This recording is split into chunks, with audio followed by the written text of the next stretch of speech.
បាទសួស្តីស្រីស្រស់ស្អាតទូកសំផស្សស្អាតម្លេះទីមិនដែលឃើញឡើយកាលពីមុនមកតើទីកូនចៅអ្នកណាទៅវិលនៅទំនេរឬក៏មានគូហាប្រាប់បងផងបានទេបងលងបាត់ទៅហើយដឹងទេបើគូឡាបមានដងអើយនៅសួគ៌ជីវ៉ាមកដងក្នុងភួងជ្រុំយកបងធ្វើប្តីអើយទើបសាំងសមជប់ខំលងដូរថោមទៀតទៅសូមព្រាងកងរណាអើយប្រងប្រណើយដល់ខ្ញុំម្ចាំងស្រីដែលលងខ្លាយមិនទៅពើធ្វើដូច្នេះ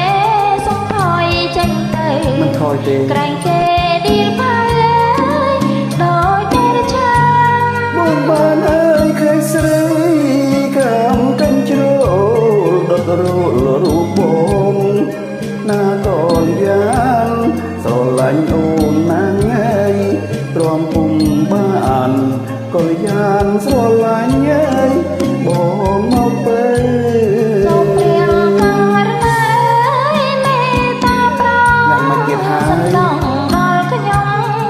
ម្ចាំងល្ងងខ្លាយមិនអីទេណាមិនមែនទំនេរអើយទេចំឆ្លើយ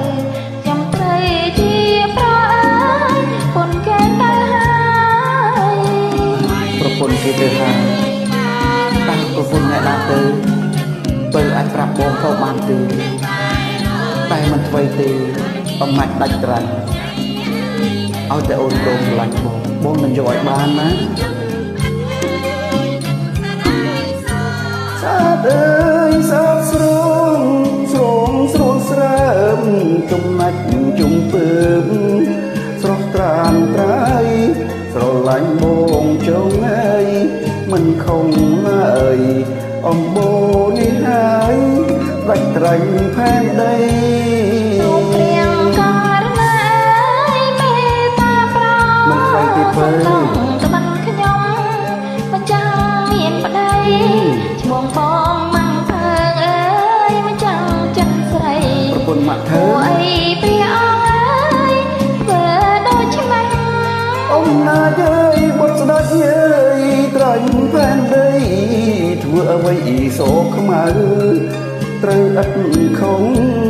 សម្បត្តិច្រើនណាស់អើយអូនជឿជងស្នេហ៍ប្រុងមានបានអើយគួងផុតស្រីស្រឡាញ់បងចង់ណាស់ពើនឹងពោះផុតស្រីបាទហើយក៏សូមអធិស្ឋានរកមួយជង្គង់គ្រប់យ៉ាងផងណាស្រីស្រស់ស្អាតអរគុណបាទបាយបាយ